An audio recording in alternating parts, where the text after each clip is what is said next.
चलो नेक्स्ट क्या देखते हैं। अपन ने प्री स्कूल समझ लिया था, प्री स्कूलिंग पढ़ा था।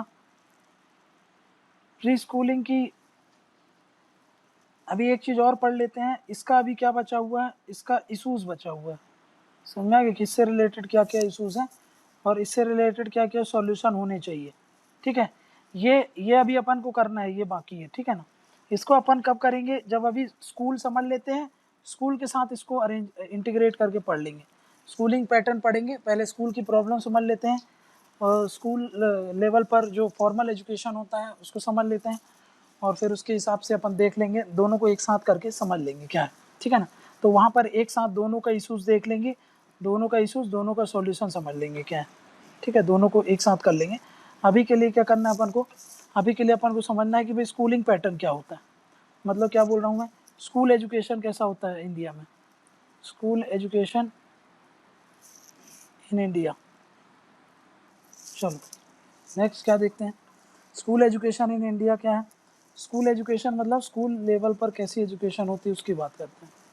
ठीक है, अब देखो स्कूल का एजुकेशन जो हमारे यहाँ चलता है, पूरा स्कूल एजुकेशन पैटर्न होता है, वो काहे के अनुसार चलता है, तो उसके लिए हमारी एक पॉलिसी होती है जिसको बोलते हैं नेशनल एजुकेशन पॉलिसी।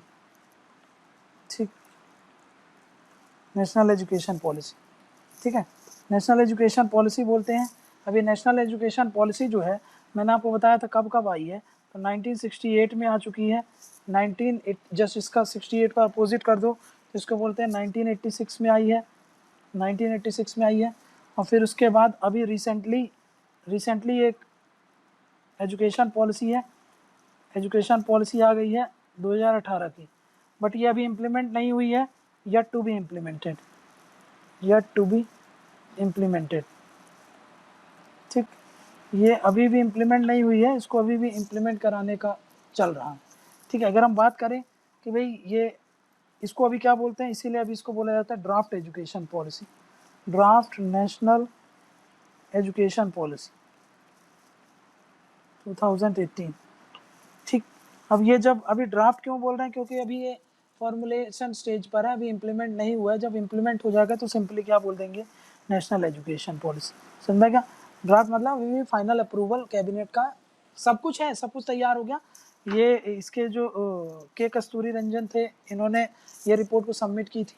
ठीक है ना, वो इस रिपोर्ट को सबमिट करने के बाद वहाँ पर अभी भी इसको इम्प्लीमेंट नहीं किया है, चल रहा है। ठीक है, नेक्स्ट क्या बोल रहा हूँ मैं, नेक्स्ट ये बोल रहा हूँ आपको कि अगर हम बात करें कि भाई हमारे यहाँ की जो नेशनल एजुकेशन पॉलिसी होती है, एनईपी सिंपली लिखते हैं इसको। ठीक है ना, नेशनल एजुकेशन पॉलिसी है, तो भाई ये क्या बोलती है कि हमारे देश में स्कूलिंग को लेकर के यूनिफॉर्म पैटर्न होता है। समझ में क्या, मतलब ये क्या एनविसेज करता है, ये एनविसेज करता है for uniform pattern, uniform pattern of education, एक यूनिफॉर्म पैटर्न ऑफ एजुकेशन की बात करता है। यूनिफॉर्म पैटर्न ऑफ एजुकेशन मतलब पूरे इंडिया में एक जैसा एजुकेशन होगा, काहे को लेकर के, स्कूलिंग को लेकर के। और वो एजुकेशन कैसा होता है, 12 ईयर्स ऑफ स्कूलिंग होती है। समझ में गया, 12 ईयर्स ऑफ स्कूलिंग। स्कूल अगर स्कूलिंग को उन्होंने कंपलसरी किया है तो 12 साल की स्कूलिंग होगी। समझ में गया, जिसको, और 10+2 पैटर्न जो होता है, 10वीं 12वीं, ये जो 10+2 12वीं तक का पैटर्न है, हर स्टेट में यूनिफॉर्म पॉलिसी है एजुकेशन को लेकर। मतलब क्या है, पहली से लेकर के 12वीं तक आपको स्कूलिंग कराना पड़ेगा। समझेगा, 10+2 मतलब 10 के बाद कई लोग ये पीपीटी वगैरह और ये सब दे करके आईटीआई वगैरह में निकल जाते हैं, तो इसीलिए 10+2 लिख दिया, नहीं तो 12 ही लिखते। समझा क्या, कई लोग 10th करने के बाद अलग रास्ते में चले जाते हैं, इसीलिए 10+2। कई लोग 10 तक करते हैं, उसके बाद उधर चले जाते हैं, लेकिन वो तो खुद ऑप्शनल, ये खुद ही प्रोवाइड करता है कि ये आपके लिए एक अलग रूट। मतलब याद क्या रखना है आपको, 12 ईयर स्कूलिंग के लिए 12 साल का एक पैटर्न फिक्स करके रखा है। ये अक्रॉस द इंडिया है, समझ में आया ना, पूरे इंडिया में थ्रू आउट द टेरिटरी यही पैटर्न फॉलो होता है। अब देखो, अगर हम बात करें स्कूल एजुकेशन की, तो ये समझ लो सबसे पहले स्कूल एजुकेशन। अब ये स्कूल एजुकेशन है, इस स्कूल एजुकेशन को हमने 3 पार्ट में होते हैं ये स्कूल एजुकेशन। समझ रहा है, 3 पार्ट में हमारा 3 स्कूल एजुकेशन चलता है। एक को बोलते हैं प्राइमरी स्कूलिंग, प्राइमरी स्कूलिंग जिसको प्राथमिक शिक्षा बोलते हैं, प्राथमिक स्कूलिंग जो होती है, ठीक है ना। फिर बोलते हैं एक होता है फिर अपर प्राइमरी, अपर प्राइमरी, और फिर उसको बोलते हैं सेकेंडरी, सेकेंडरी स्कूल, ठीक है ना। सेकेंडरी में भी आपके दो होते हैं, एक को बोलते हैं लोअर सेकेंडरी, लोअर सेकेंडरी, और एक होता है हायर सेकेंडरी, हायर सेकेंडरी। 1 से 5वीं तक की जो क्लास होती है 1 to 5 क्लास, ये क्या कहलाती है, प्राइमरी कहलाती है, समझ में क्या। 6 to 8 किसको बोलते हैं हम, 6 to 8 बोला जाता है आपको अपर प्राइमरी। 9वीं 10वीं किस में आता है, 9वीं 10वीं आता है आपका लोअर प्राइमरी में, और 11वीं 12वीं किस में आता है, लोअर प्राइमरी बोलो, लोअर सेकेंडरी, और 10वीं 12वीं किस में आता है, हायर सेकेंडरी में, समझ में क्या।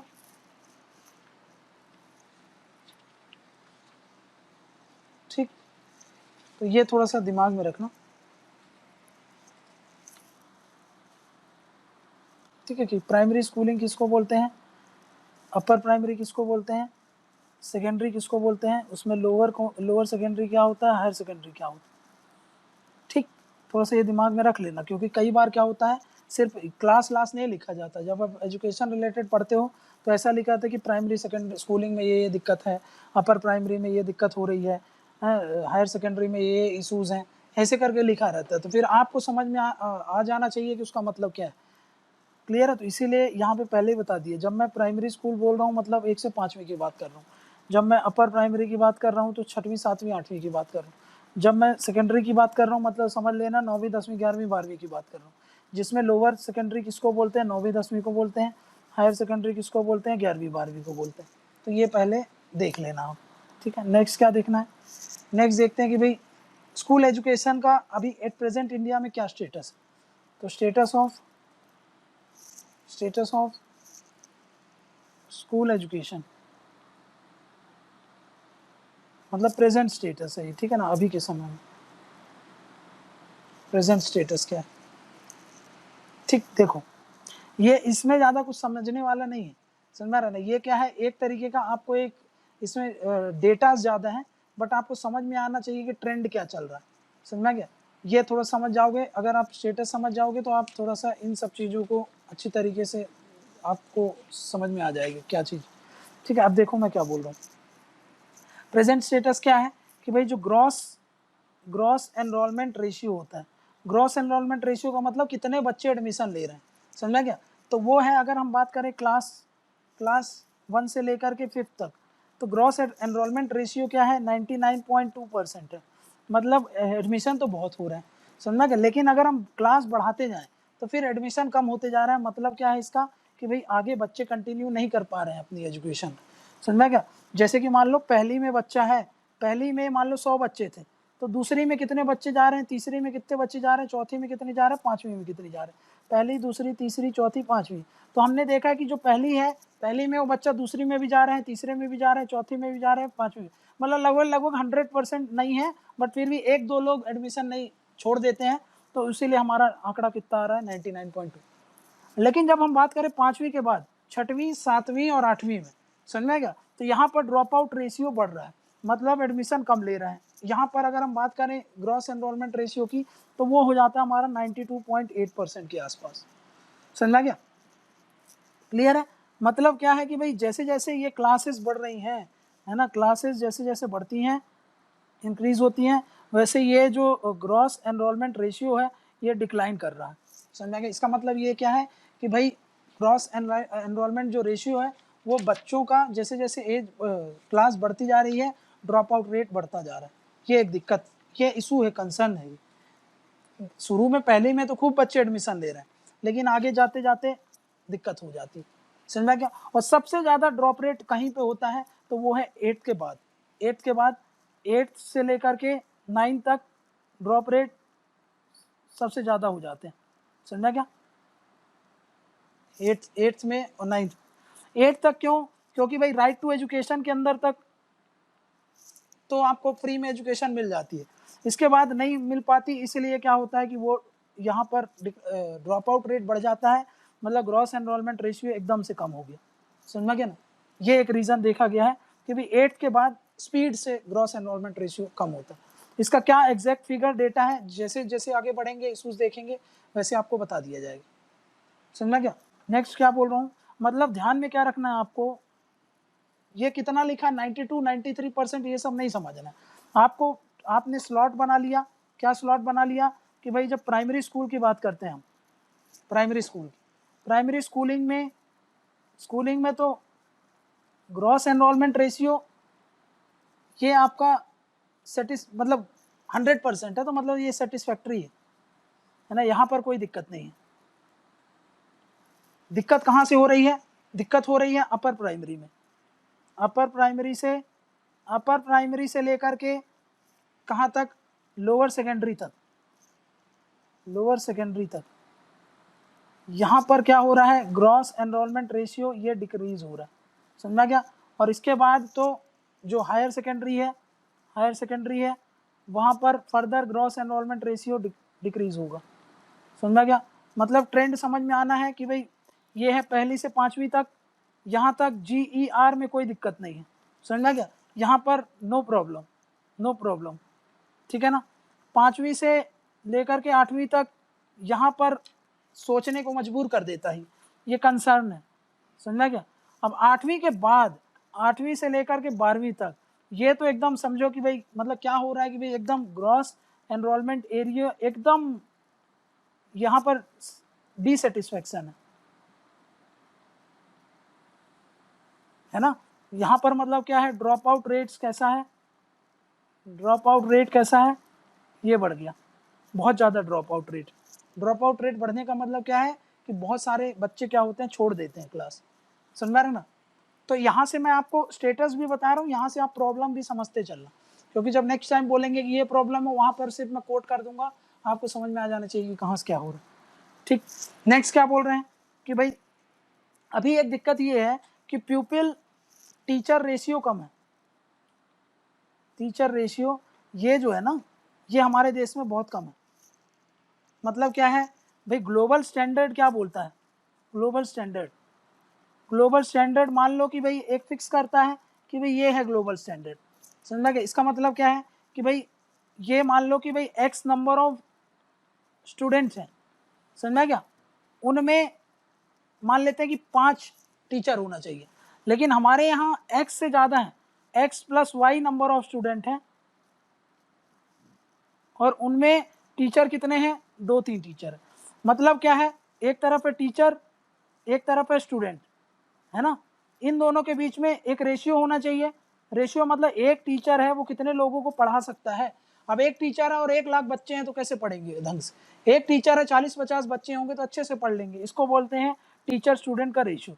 ये फिक्स करा जाता है, एक वर्ल्ड स्टैंडर्ड है कि भाई इतना होना चाहिए। मान लो ये इतना है वर्ल्ड स्टैंडर्ड, तो हमारे यहाँ क्या है, हमारे यहाँ मान लो कि भाई इसमें बोला गया कि एक टीचर ले लेते हैं अपन। ये एकदम यही डाटा नहीं है, ये मैं एक एग्जांपल लेके चल रहा हूँ। एक टीचर होना चाहिए मान लो कि भाई 100 स्टूडेंट में, है ना। अगर ये है तो हमारे यहाँ क्या है भाई, एक टीचर है 400 स्टूडेंट में। समझा क्या? मतलब क्या है, स्टूडेंट पीपल टीचर रेशियो जो है वो बहुत ज़्यादा वो हो रहा है, वेरी करता है। समझा क्या ना, क्लियर है ना। तो यहाँ पर नीचे का एरो लगाया है, मतलब ये मत समझ लेना कि भाई यहाँ तो ज़्यादा है तो ज़्यादा लगाना चाहिए, ये दूसरे सेंस में बोल रहा है। पीपल टीचर रेशियो आप जब निकालोगे ना तो रेशियो आपका कम निकलता है। समझा रहे ना। इसमें रेशियो निकालो आपका ज़्यादा निकलेगा, इसमें रेशियो निकालो कम निकलेगा। एक को आप 100 से डिवाइड कर रहे हो और एक को आप 400 से डिवाइड कर रहे हो, तो ये वाला कम आएगा। समझा क्या? ये वाला ज़्यादा आएगा, तो इसकी बात कर रहे हैं हम, रेशियो कम है। समझा क्या ना, ये रेशियो कम हो रहा है। समझा क्या? ये कहाँ से हाईलाइट किया है, एक एसर की रिपोर्ट होती है, प्रथम की रिपोर्ट होती है, प्रथम एनजीओ होता है वो, ये प्रथम एनजीओ वो ये रिपोर्ट निकालता है, वो उसने ये सब उजागर किया कि भाई प्यूपिल टीचर रेशियो है वो सब कम हो रहा है। समझा क्या? यही रिपोर्ट ने एक चीज़ और बताई थी, इसी रिपोर्ट ने एक चीज़ और उजागर किया है जिसको बोलते हैं कि poor learning outcome. Poor learning outcome का मतलब क्या है, इसका मतलब ये है कि भाई देखो, इसका मतलब ये है कि भाई ये 5वीं क्लास का बच्चा है, 5th क्लास का स्टूडेंट है, 5th क्लास में पढ़ता है। मैं इसको एक बुक दे रहा हूँ सेकेंड क्लास की। इस वे ये वाला जो स्टूडेंट है सेकेंड क्लास की बुक भी नहीं पढ़ पा रहा है, तो ये 5th क्लास की क्या ही पढ़ेगा। तो इसका मतलब क्या है कि भाई इस बच्चे की जो लर्निंग आउटकम है, ये पहुंच तो गया 5th क्लास में, बट इसकी जो लर्निंग आउटकम है ना, लर्निंग आउटकम वो कैसी थी, वो क्या है, पुअर है। समझ में गया। और ये एक बच्चे के साथ नहीं है, इंडिया में सारे बच्चों के साथ यही दिक्कत हो रही है। और इसका एक रीज़न था जिसको बोलते हैं हम no detention policy, no detention policy, जिसमें क्या बोलता है बच्चों को, नो डिटेंशन पॉलिसी में बच्चा भले ही फेल हो जाता है उसको प्रमोट कर दिया जाता है आगे। अब ये देखेंगे हम, ये देखेंगे कि भाई ये क्यों ऐसा हो रहा है। नो डिटेंशन पॉलिसी आपने सुना होगा ना कि 1 से लेकर के एक बोल रहा हूँ कि मतलब 5वीं 6वीं 7वीं 8वीं तक आपको फेल नहीं किया जाता, 1st से लेकर के 8वीं तक भले आप फेल हो गए हो आपको प्रमोट कर दिया जाता था। समझा क्या। तो भाई इससे बच्चों को भी पता था कि हमको पास तो कर ही दिया जाएगा तो क्यों पढ़े, पेरेंट्स को भी ये लग रहा था कि भाई पास तो हो ही जाएगा तो क्या इस पर ध्यान दे। तो इसलिए जो पुअर लर्निंग आउटकम है ये एक उसका रिजल्ट रह गया। समझा क्या। मतलब हमको क्या हुआ, हमको सेटिस्फैक्ट्री एजुकेशन मिल रहा है कि अनसेटिस्फैक्ट्री, तो हमको अनसेटिस्फैक्ट्री क्वालिटी एजुकेशन है ना, क्वालिटी एजुकेशन कैसा है, अनसेटिस्फैक्टरी है। ठीक, ये है।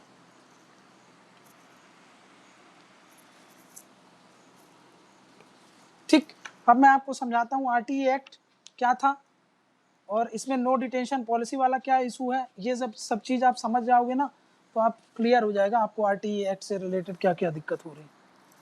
ठीक है, मैं क्या बोल रहा हूँ अब थोड़ा सा समझो कि भाई एक आरटीई एक्ट समझते हैं अपन, आरटीई एक्ट। ठीक है, आरटीई एक्ट कब आया था, ये 2009 में आया था। ठीक है ना। अब आरटीई एक्ट 2009 में आया है, इसको समझाना है आपको आरटीई एक्ट 2009 में ये क्या। जब आप ये समझ लोगे ना, एक एक्ट समझ लो कि सरकार क्या कर रही है, और फिर उसके बाद आप समझ जाओगे कि भाई तो आप आगे का जितना भी इशूज है इससे रिलेटेड, जो भी इससे रिलेटेड प्रॉब्लम्स है वो आपको समझ में आ जाएगी। समझ में आ गया, इसकी अच्छी बात नेगेटिव बात सब कुछ आपको क्लियर हो जाएगी। ठीक है ना। तो वही आपको समझा देता हूँ मैं कि आरटीई एक्ट क्या है। ठीक है ना। देखो अगर हम बात करें तो 86 कॉन्स्टिट्यूशनल अमेंडमेंट एक्ट आया था। 86 कॉन्स्टिट्यूशनल अमेंडमेंट एक्ट ने क्या किया था, एक फंडामेंटल राइट जोड़ा था, फंडामेंटल राइट को ऐड किया था, है ना। कौन सा फंडामेंटल राइट ऐड हुआ था उसमें, तो आर्टिकल 21A ये क्या बात करता है, ये बात करता है आर्टिकल 21A बोलता है फ्री एंड कंपलसरी एजुकेशन हर एक बच्चे को मिलना चाहिए देश के अंदर, free and compulsory education to all, हर एक बच्चे को देश में, कब कौन कौन सी साल के, यहाँ पे लिख देता हूँ, ऑफ एज 6 से 14 साल का जो बच्चा है, समझ में क्या, और सारे बच्चों को कवर करता है, उनको फ्री एंड कंपलसरी एजुकेशन देना चाहिए। और वो इसका उसका क्या है, मैंने आपको क्या बताया, वो उनका फंडामेंटल राइट है। ये जो फ्री एंड कंपलसरी एजुकेशन की बात कर रहे हैं ये एक फंडामेंटल राइट है, मतलब राइट बेस्ड अप्रोच जो आपको बताया था मैं, राइट बेस्ड अप्रोच। अगर आपको एजुकेशन नहीं मिल पा रहा है तो भाई आपका हक के अगेंस्ट चला जा रहा है। समझे कि आपका हक था कि आप अपने एजुकेशन के लिए आपको एजुकेशन पूरी मिले, बट अगर मिल नहीं पा रही है मतलब आपको अपने अधिकार से वंचित किया जा रहा है। समझा कि इसका मतलब ये होता। क्लियर है। अब इसमें क्या बोला था कि भाई 86 कॉन्स्टिट्यूशनल ने ये बोला था कि भाई इसको इम्प्लीमेंट करने के लिए सरकार को क्या करना चाहिए, कानून पास करने चाहिए, मतलब to give effect to article 21A, मतलब जो बात भी आर्टिकल 21A में लिखी है उसको लागू करवाने के लिए स्टेट को एक लॉ पास करना चाहिए, state should pass a law, है ना, एक कानून पास करना चाहिए। अब 86 कॉन्स्टिट्यूशनल अमेंडमेंट आया था आपका 2002 में, 2002 में ऐसा लिख तो दिया था बट इसको लागू कराने में कुछ साल लग गए। तो अभी ये 7 साल बाद फिर क्या होता है, इसी चीज को लागू कराने के लिए क्या आया, आरटीई एक्ट आया। समझा गया, जिसको बोलते हैं हम right to education act, RTE act. कब आया था ये आया है 2009 में। समझा कि ये क्या बोलता है, ये जो आर्टिकल 21 में जो बात लिखी थी ना उसको लागू करवाता है। आर्टिकल 21A को मतलब to give effect to article 21A, article 21 को इफेक्ट देने के लिए आरटीई एक्ट लाया गया 2009 में। इसमें ये क्या बोलता है इस एक्ट के तहत क्या है, इस एक्ट के तहत अकॉर्डिंग टू दिस एक्ट, अब ये जो 6 से 14 साल के बच्चे हैं, 6 से 14 साल के बच्चे जो होंगे, इसके जो चिल्ड्रन हैं, उनको क्या दिया जाएगा, फ्री एंड कंपलसरी एजुकेशन दिया जाएगा, फ्री एंड कंपलसरी एजुकेशन। और वो भी कहाँ पे, उनको अपने आसपास की जगह पे, है ना, इन देयर नेबरहुड, उनकी आसपास की जगह में, उनके आसपास के एरिया में उनको दिया जाना चाहिए, ठीक है ना, नेबरहुड में। और कब तक देना चाहिए, ये फ्री एंड कंपलसरी तब तक देंगे जब तक वो अपनी एलिमेंट्री एजुकेशन को पूरा नहीं कर पाते, till completion of elementary school. समझा कि एलिमेंट्री स्कूल। अब ये एलिमेंट्री स्कूलिंग क्या होता है, ये एक नया वर्ड आ गया, एलिमेंट्री स्कूल। एलिमेंट्री स्कूल मतलब होता है 1 से लेकर के 8वीं तक, है ना, 1 से लेकर के 8वीं तक। यहाँ पर जो मैंने बनाया है आप, ठीक है ना, यहाँ से यहाँ तक देखो, इसको समझो, इसको और इसको अगर आप मिला लोगे, ये जो है इसको हम बोलते हैं एलिमेंट्री स्कूलिंग।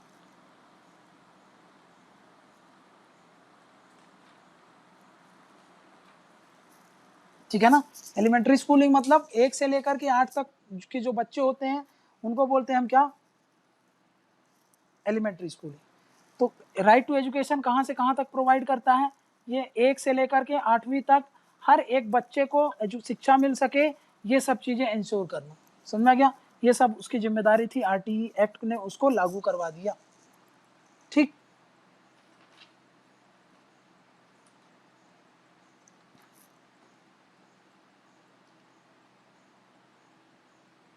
ठीक है, क्लियर है आरटीई एक्ट में क्या बोलता है। ठीक, अब देखो आरटीई एक्ट में ही एक प्रोविजन था, आरटीई एक्ट के अंदर कंटेन्स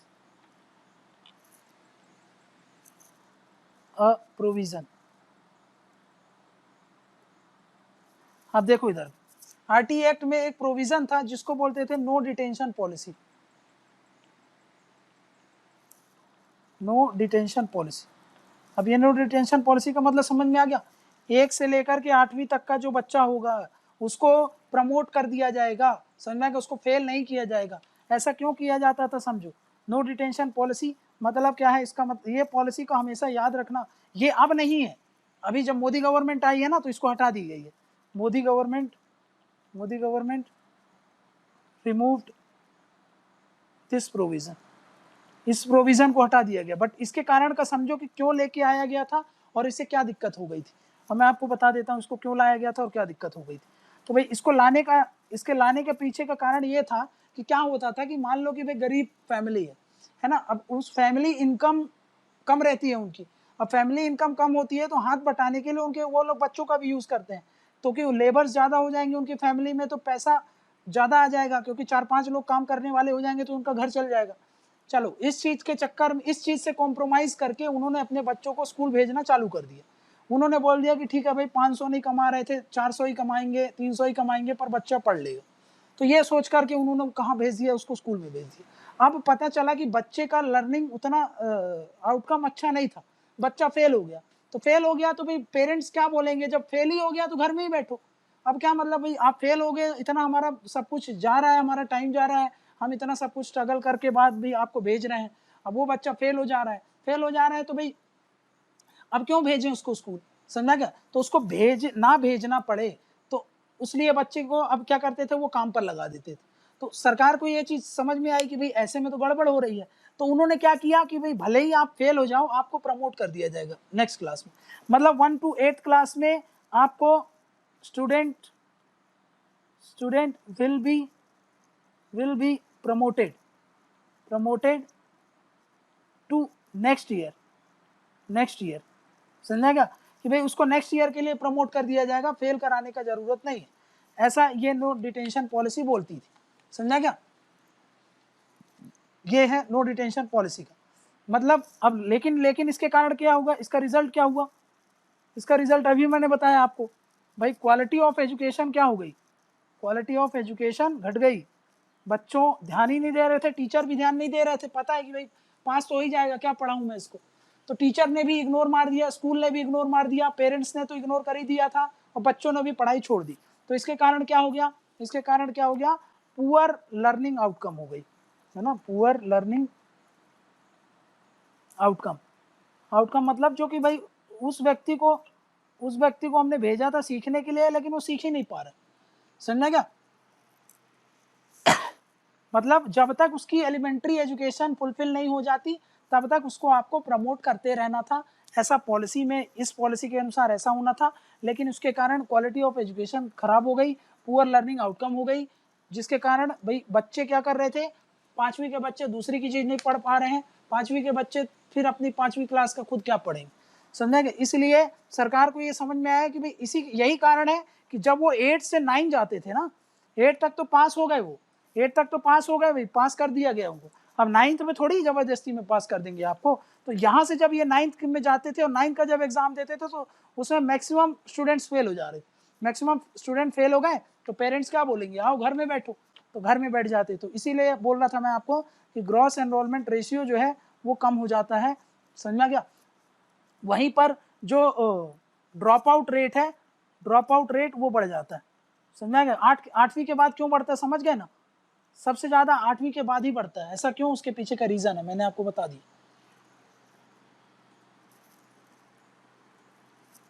ठीक,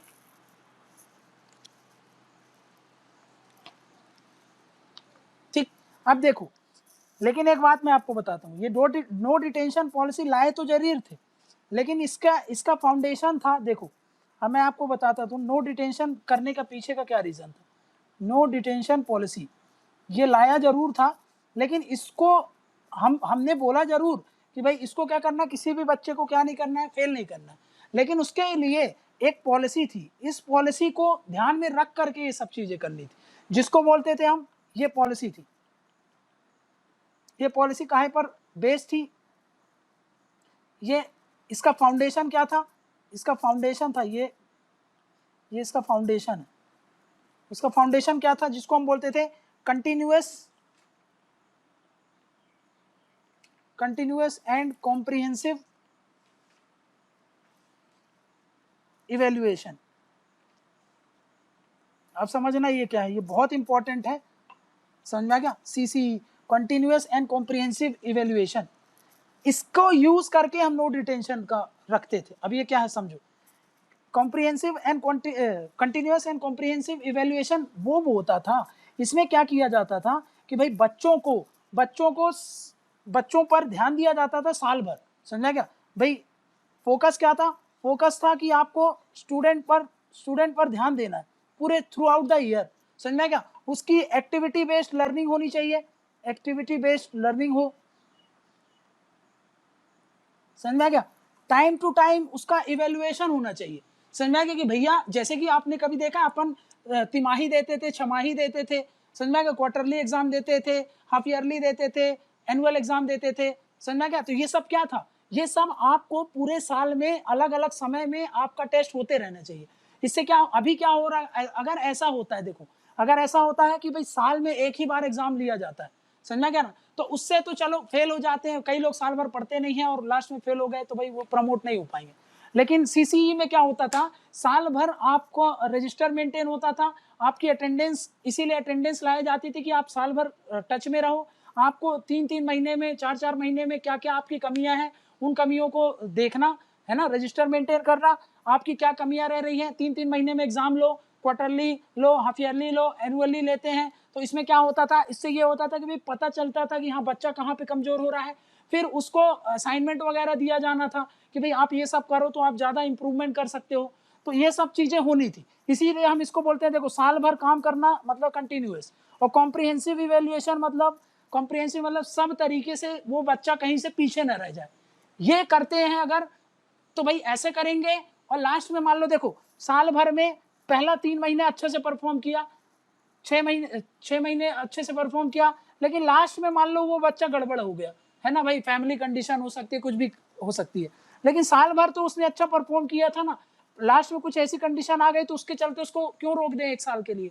तो इसीलिए ये सोच करके हमने क्या किया था कंटिन्यूअस एंड कॉम्प्रिहेंसिव इवेल्युएशन लाए थे। समझ में? उसमें क्या होता था कि भाई अलग अलग पैरामीटर्स पर बच्चों पर ध्यान रखने जाने की बात थी, अलग अलग बच्चों मतलब हर सब्जेक्ट पर उसमें नजर रखो, उसको असाइनमेंट दो, काम करवाओ, प्रैक्टिकल करवाओ। तो क्या होता, कॉम्प्रिहेंसिव रूप से उस पर हम क्या कर रहे थे, एक तरीके से सब चीज को ध्यान में रख करके उसको ट्रीट करते थे। समझा क्या? और कंटिन्यूअस मतलब ऐसा नहीं है कि भाई साल में बस एक बार ये सब चीजें करें, हर एक निश्चित टाइम पीरियड के अंदर ये सब किया जाता था। समझा क्या? तो आपने देखा होगा, अगर आप प्राइवेट स्कूल में देखा होगा, अगर आपने बहुत पहले पढ़ा होगा भाई 90s के अगर आप स्टूडेंट रहे होगे, 90s वाले जो स्टूडेंट थे उन्होंने 90s मतलब 2000 वाले 1990 के बाद वाले जो स्टूडेंट्स हैं उनकी बात कर रहा हूँ, उनमें ये सारी चीजें देखना, आप हाफ ईयरली, क्वार्टरली ये सब एग्जाम दे करके अपन ने पूरे साल भर थ्रू आउट द टच रहते थे स्टडी में।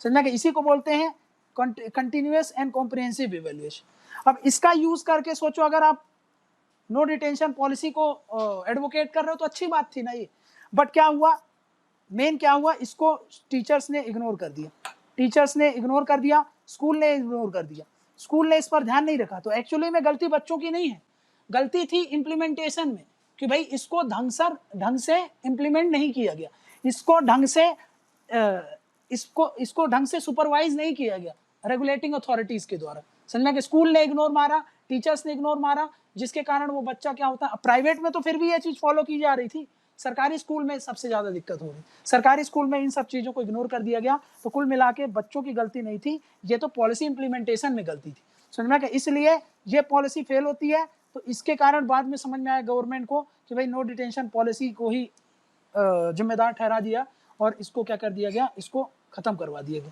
समझ गया? तो at present no detention policy नहीं, समझ गया? अब इसको मोदी गवर्नमेंट ने इसको स्क्रैप कर दिया। समझ गया? तो no detention policy RTA act के अंदर, और ये कंटिन्यूअस कॉम्प्रिहेंसिव इवैल्यूएशन, ये आप थोड़ा सा दिमाग में रखो। नेक्स्ट क्या बोलता है, नेक्स्ट आरटीए एक्ट क्या बोलता है समझो। आरटीए एक्ट ये बोलता है, आरटीए एक्ट एक चीज और बोलता है, आरटीए एक्ट ये बोलता है कि भाई हर 1 किलोमीटर में एक प्राइमरी स्कूल होनी चाहिए। समझ में? Every 1 kilometre 1 primary school, primary school. समझ में? हर 1 किलोमीटर के अंदर एक प्राइमरी स्कूल आपको बनानी पड़ेगी। समझ में? और हर 3 किलोमीटर में, एवरी 3 किलोमीटर में, हर 3 किलोमीटर में एक अपर प्राइमरी स्कूल होनी चाहिए, अपर प्राइमरी स्कूल। समझेगा? लेकिन ये सब सिर्फ ये लिखा है आरटीए के एक्ट के अंदर। समझेगा? काम अभी तक पूरी तरीके से तो नहीं हो पाया, बट फिर भी इसमें गवर्नमेंट ने बहुत कुछ काम कर दिया है इसका। समझ में गया? क्लियर? नेक्स्ट ये क्या बोलता है, जो प्यूपिल टीचर रेशियो की बात कर रहे थे हम, जो आपको मैंने एग्जाम्पल से समझाया था, उसमें बोलता है प्राइमरी लेवल पर ये बोलता है कि भाई 30 बच्चों पर एक टीचर होना चाहिए। समझा क्या?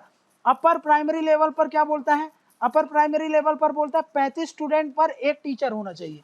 और सेकेंडरी लेवल पर क्या बोलता है, सेकेंडरी मतलब ऊपर वाली जो रहती है, मतलब जो 12th वाली 11 12th की जो बात कर रहे हैं, समझा क्या, 9 10th 11 12th, इनमें क्या बोलता है, ये 30 स्टूडेंट पर एक टीचर होना चाहिए। समझा क्या? ये बात करता है। क्लियर? तो ये कुछ डेटाज हैं, फैक्चुअल चीजें हैं जो आरटीए एक्ट के तहत होती हैं, ये थोड़ा सा दिमाग में रखो, क्योंकि अगर ये सब चीजें लिखोगे ना तो आपको अच्छे से नंबर वगैरह मिलने के चांसेस बढ़ जाते हैं। नेक्स्ट क्या बोल रहा हूं मैं, नेक्स्ट मैं ये बोल रहा हूं, नेक्स्ट ये बोल रहा हूं कि भाई कोई भी चिल्ड्रन, ये चिल्ड्रन है ना, कोई भी चिल्ड्रन मतलब नो चिल्ड्रन, किसी भी चिल्ड्रन को फिजिकल और मेंटल हरासमेंट नहीं किया जाएगा, ये स्ट्रिक्ट गाइडलाइन है सारे स्कूल का। इसीलिए पहले के जो बच्चे थे उनको टीचर्स वगैरह मार दिया करते थे छड़ी वगैरह से, आजकल के बच्चों को नहीं मारा जाता। समझ में गया? क्यों? क्योंकि यही दिक्कत है। समझ में गया? ठीक है, मतलब क्या, no physical and mental harassment, ये वाली स्ट्रिक्ट आरटीए एक्ट ये क्लियर कट बोलता है। अब एक चीज याद रखो, मैंने अभी बोला कि भाई अगर आप 1990 के बाद पैदा हुए थे तो आपको पता होगा ये सारी चीजें, लेकिन आप बोलोगे कि भाई आरटीए एक्ट तो 2009 में आया है ना, 2009 में आया। ठीक, तो इसका मतलब जब मैं यहाँ पे बोल रहा हूँ ना 1990 के बाद वाले, तो मतलब मैं यहाँ से बोल रहा हूँ कि जैसे कि भाई आप ये जो 2000 के आसपास अगर आप जन्मे हो, तो जब आप आगे बढ़ते जाओगे 8th 9th 6th 7th 8th में आओगे, तब आपको ये सब चीज़ें अच्छे से आपने इसको देखा होगा, इवेलुएट किया होगा, समझा क्या? तो ये थोड़ा सा आप थोड़ा सा दिमाग में रखना, ठीक। नेक्स्ट क्या बोल रहा हूँ मैं, फिजिकल और मेंटल हरासमेंट की जब बात करते हैं तो मतलब यहाँ पर क्या बोला गया है, स्ट्रिक्ट गाइडलाइन ये दी गई है कि भाई आपको ये सब चीज़ों को क्या करना है, फॉलो नहीं करना है, समझा क्या? भाई आपको फिजिकल पनिशमेंट ये सब नहीं देना, समझा क्या? इसके अलावा ये क्या बोलता है, इसके अलावा ये बोलता है कि भाई स्कूल एक कंस्टिट्यूट करेगा एक कमिटी, स्कूल क्या बनाएगा, हर एक स्कूल मैनेजमेंट कमिटी बनाएगी, स्कूल मैनेजमेंट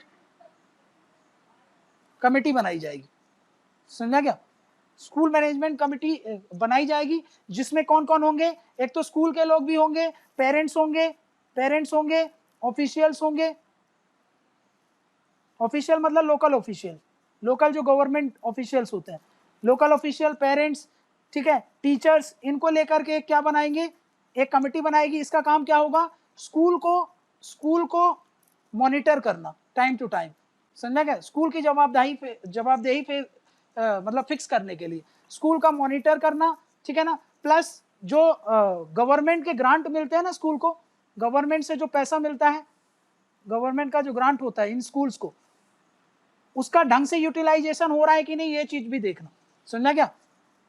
इसका प्रॉपर यूटिलाइजेशन पर नजर रखना, प्रॉपर यूटिलाइजेशन, क्योंकि क्या होता है कई सारे स्कूल के नाम पे फंड डाइवर्स कर दे कहीं और, समझा क्या? किसी और पर्पस के लिए आप यूटिलाइज कर रहे हो, ढंग से मैनेज नहीं कर रहे हो, गलत एक्टिविटीज के लिए उसका पैसा यूज किया जा रहा है, तो वो सब ना हो, इसलिए ये करा जा सकता है।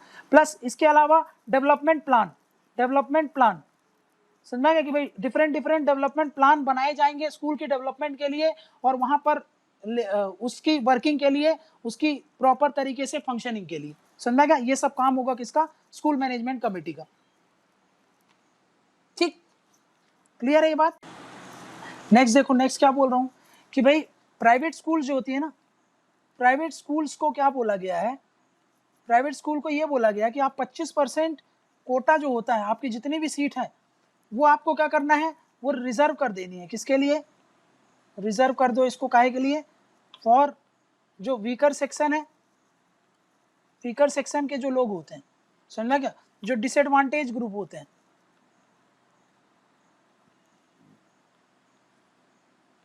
ठीक है ना।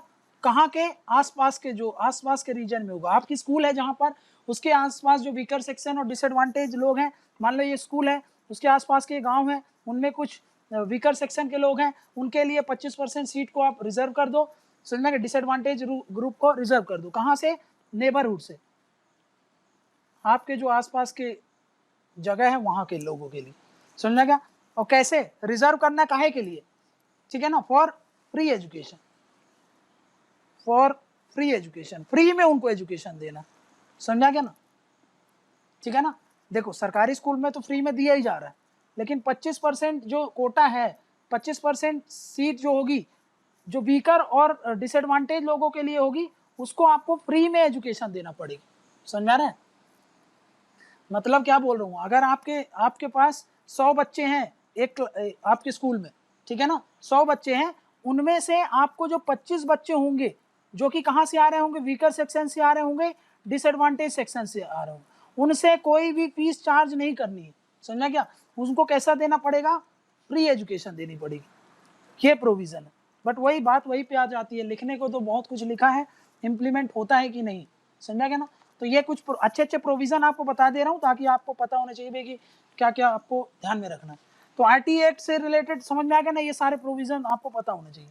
नेक्स्ट क्या बोल रहा हूँ मैं, नेक्स्ट ये बोल रहा हूँ मैं कि भाई यहाँ पर जो डिसएडवांटेज बच्चे हैं ना, उनके भी एजुकेशन की बात की गई है। डिसएडवांटेज मतलब डिसेबल बच्चे जो होते हैं, जो पैरालाइज होते हैं, समझा क्या, जो फिजिकली पैरालाइज होते हैं, उनके लिए भी एजुकेशन की बात इस पे किया गया, मतलब किसी को छोड़ा नहीं है। देखो वीकर सेक्शन का भी देख लिया, डिसएडवांटेज को भी देख लिया। अब मैं क्या बोल रहा हूँ आपको, ये बोलता है कि भाई डिसेबल जो स्टूडेंट है उनको भी कवर करता है, समझना क्या। RTE act covers children with disability, children with disability. ठीक, चिल्ड्रन विथ डिसेबिलिटी को भी कवर करता है, समझा क्या? मतलब उनको भी क्या बोलता है, they also have right to education, समझा क्या?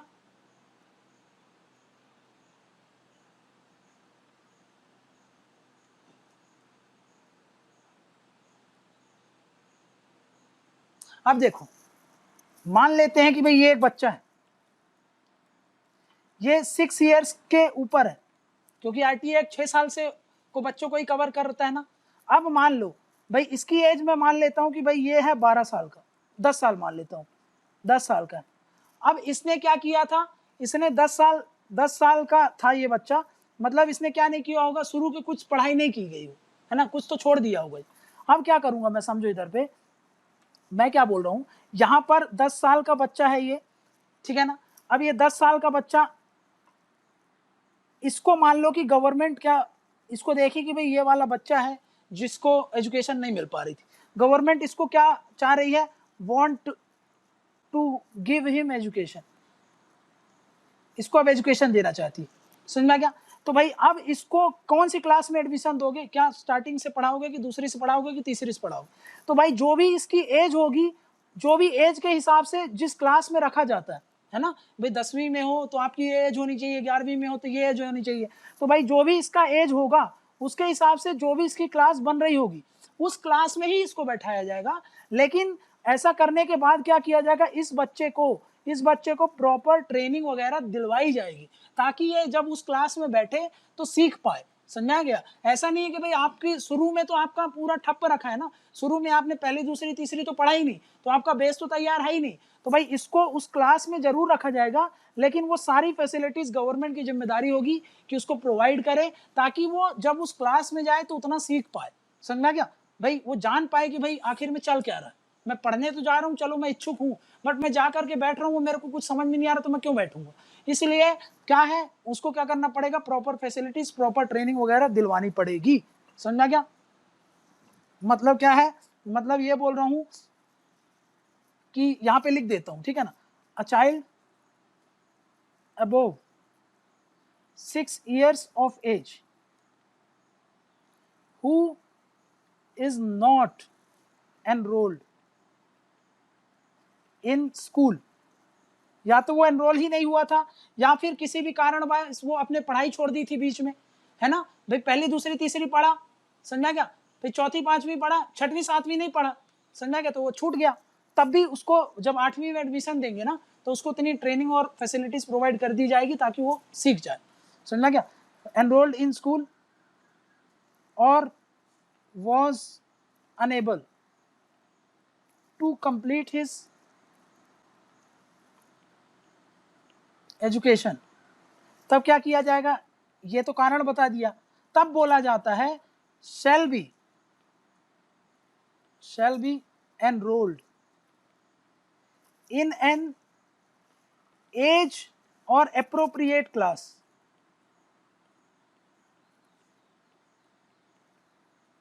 ठीक है ना, उसको कहां पर एडमिशन दिया जाएगा, जो भी एज है और उसके हिसाब से जिस क्लास में उसको जाना चाहिए वो देना जाएगा। लेकिन इसके लिए क्या करना पड़ेगा, these children have right to receive क्या, special training in order to reach जो भी उनका पीयर ग्रुप लेवल होगा, समझ में? पीयर ग्रुप मतलब अपने साथ वाले का, पीयर ग्रुप लेवल मतलब जो उसके साथ वाले बच्चे होंगे वो तो पढ़ाई में तेज होंगे, वो तो कमजोर होगा, तो भाई उसको भी तो राइट है, उसका अधिकार है कि वो भी उनके जितना जाने, इसलिए उनका राइट है, यहाँ पे लिखा देखो, उसका राइट है कि वो स्पेशल ट्रेनिंग ले सकता है, समझ में? अलग से ट्यूशन लगवा देगी गवर्नमेंट, अलग से उनके लिए special class, doubt session class, जो भी रखना होगा वो सब जिम्मेदारी की बात करता है। तो ये है हमारा राइट टू एजुकेशन, और उससे रिलेटेड जो जो प्रोविजन था वो मैंने आपको बता दिया। कभी भी राइट टू एजुकेशन के ऊपर सेपरेट अगर क्वेश्चन आ जाए तो आपको पता होना चाहिए, समझ में गया ना, राइट टू एजुकेशन में क्या क्या प्रोविजन है। नेक्स्ट क्या बोल रहा हूं मैं, अब देखते हैं कि भाई इशू क्या है राइट टू एजुकेशन से, issues with RTE act, RTE act पढ़ तो लिया, बट इससे रिलेटेड क्या क्या दिक्कतें हैं, समझ में आया, क्या क्या मुद्दे हैं इससे रिलेटेड। देखो पहला पहला पहला मुद्दा ये है कि भाई राइट टू एजुकेशन क्या देता है, बताओ मेरे को। राइट टू एजुकेशन किस चीज की बात करता है? ये जो राइट टू एजुकेशन इस चीज की तो गारंटी लेता है। देखो ये तो गारंटी लेता है, गारंटीज क्या भाई, राइट टू स्कूलिंग, आपकी स्कूल करवाने की जिम्मेदारी है, राइट टू स्कूलिंग की तो जिम्मेदारी ले रहा है। प्लस फिजिकल इंफ्रास्ट्रक्चर की भी बात करता है। फिजिकल इंफ्रास्ट्रक्चर जैसे स्कूल होगा, बोला ना कि भाई स्कूल होगा, स्कूल के अंदर वॉशरूम होगा, लेटरिंग होगी, बाथरूम होगा, सब कुछ होगा, उन सब की बात करता है वो। सेपरेट होगा मतलब ये सब क्या इंफ्रास्ट्रक्चर, बिजली होगी, समझ में क्या, पानी की व्यवस्था किया जाएगा, सैनिटेशन, ये सब की व्यवस्था तो करवाने की बात कर रहा है, मतलब फिजिकल इंफ्रा की बात तो कर रहा है। बट किस चीज की गारंटी नहीं देता, बट क्या चीज की गारंटी नहीं देता, डज नॉट गारंटी, किस चीज की गारंटी नहीं देता, क्वालिटी ऑफ एजुकेशन की, क्वालिटी ऑफ एजुकेशन, समझा क्या, क्वालिटी ऑफ एजुकेशन का गारंटी नहीं लेता है, समझा गई बात।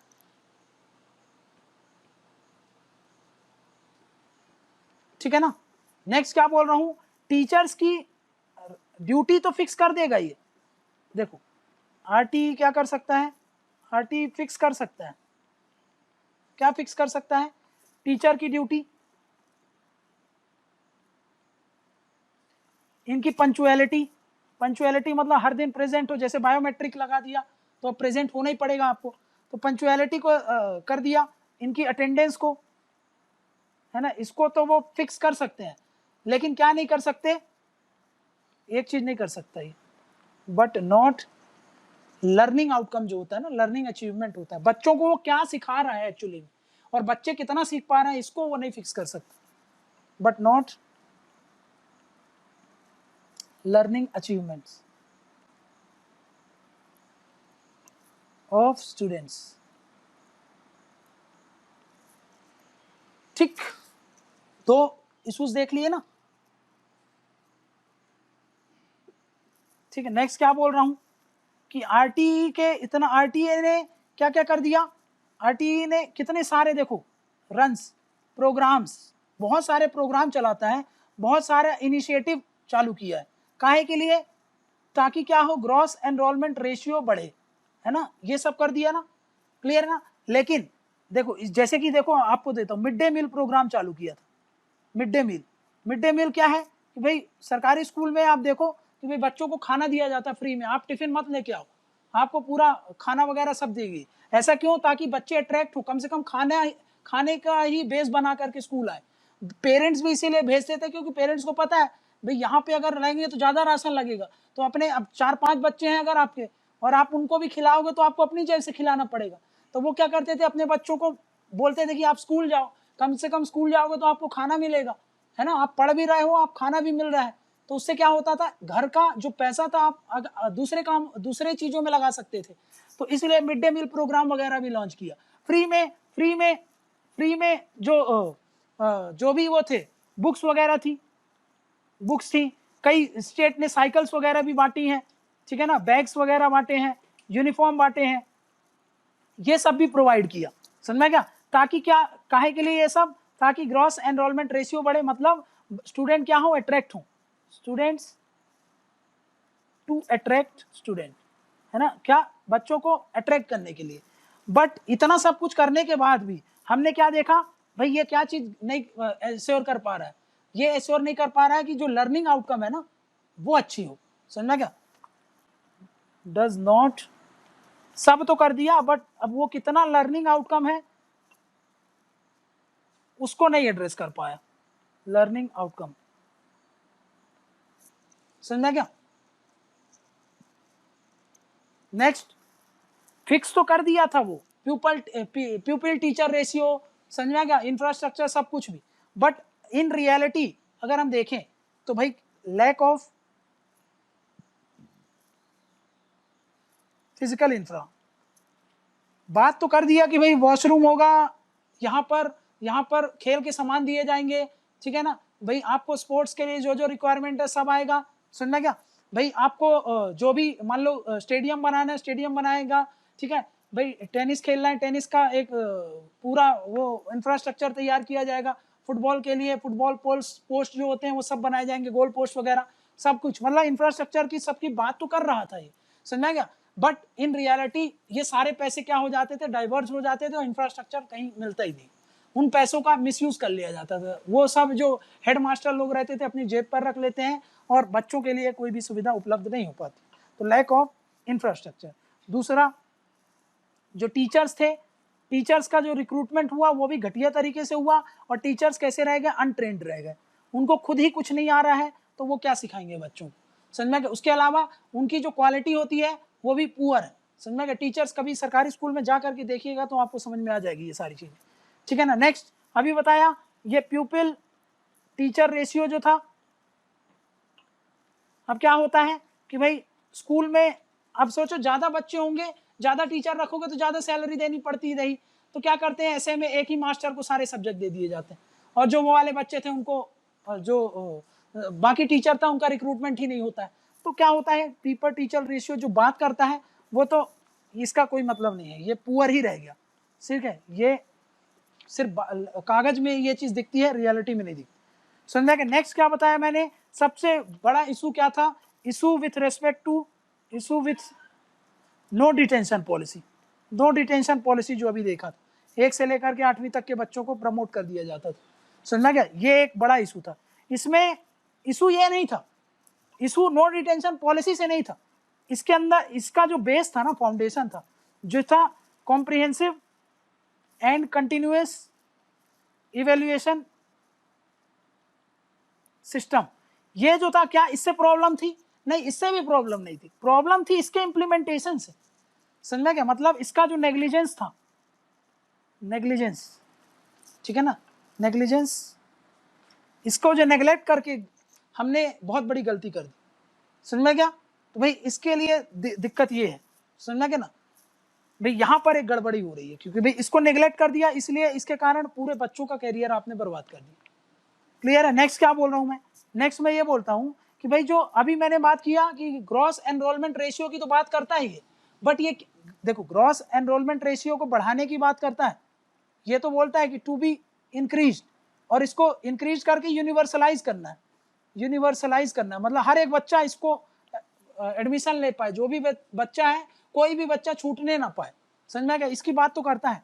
बट यहां पर देखो in reality drop out ratio क्या है, ड्रॉप आउट रेशियो अगर मैं आपको बताऊं, ड्रॉप आउट रेशियो तो भाई up to 8th class, up to 8th class कितना है, सिर्फ 4% बच्चे, पूरा मिला लो पहली से लेकर के 8वीं तक, तो सिर्फ 4% बच्चे का ही छोड़ते हैं स्कूल। मान लो 100 बच्चों ने एडमिशन लिया तो 100 में से लेकर के 96 लोग 8वीं तक पढ़ते हैं, लेकिन उनमें से 4 बच्चे 8वीं खत्म होने से पहले ही छोड़ देते हैं स्कूल, समझ में क्या। लेकिन अगर मैं बात करूं आफ्टर 8th तो उसमें देखा गया है कि 20% ड्रॉप आउट है, समझ में गए, ड्रॉप आउट रेशियो 20% हो गया, मतलब जैसे ही 8वीं पास किया और इतना सारा दिक्कत हो गई, समझा क्या ना। तो ये दिक्कत हो गई कि नहीं हो गई, क्लियर है, हमारे लिए बड़ा इशू है ये, कंसर्न। तो हमने क्या समझ लिया भाई, आरटीई अलग से क्वेश्चन आ सकता है अगर आरटीई पे, तो आरटीई का एनालिसिस देख लिया हम लोगों ने। आरटीई में क्या क्या, देखो पहले तो फीचर समझ लिए, क्या क्या फीचर्स है, ये समझने के बाद हमने क्या समझ लिया भाई, इससे रिलेटेड क्या क्या इशूज हैं, समझ में क्या, ठीक है। आरटीई से समझ लिया अभी ने, है ना, अभी आरटीई को देखा और आरटीई की प्रॉब्लम्स को समझ लिया। अब एक बार ओवरऑल पूरे स्कूलिंग का प्रॉब्लम समझेंगे कि भाई स्कूल लेवल पर क्या प्रॉब्लम है और इसके क्या क्या सॉल्यूशन हो सकते हैं। लेकिन अब मैंने आपको क्या बताया था कि भाई ये सब हम कैसे करेंगे, पहले प्री स्कूल का भी देख लेंगे और स्कूलिंग का भी देख लेंगे, समझ में क्या। तो यहाँ तक आरटीई वाला तो टॉपिक हमने कर लिया।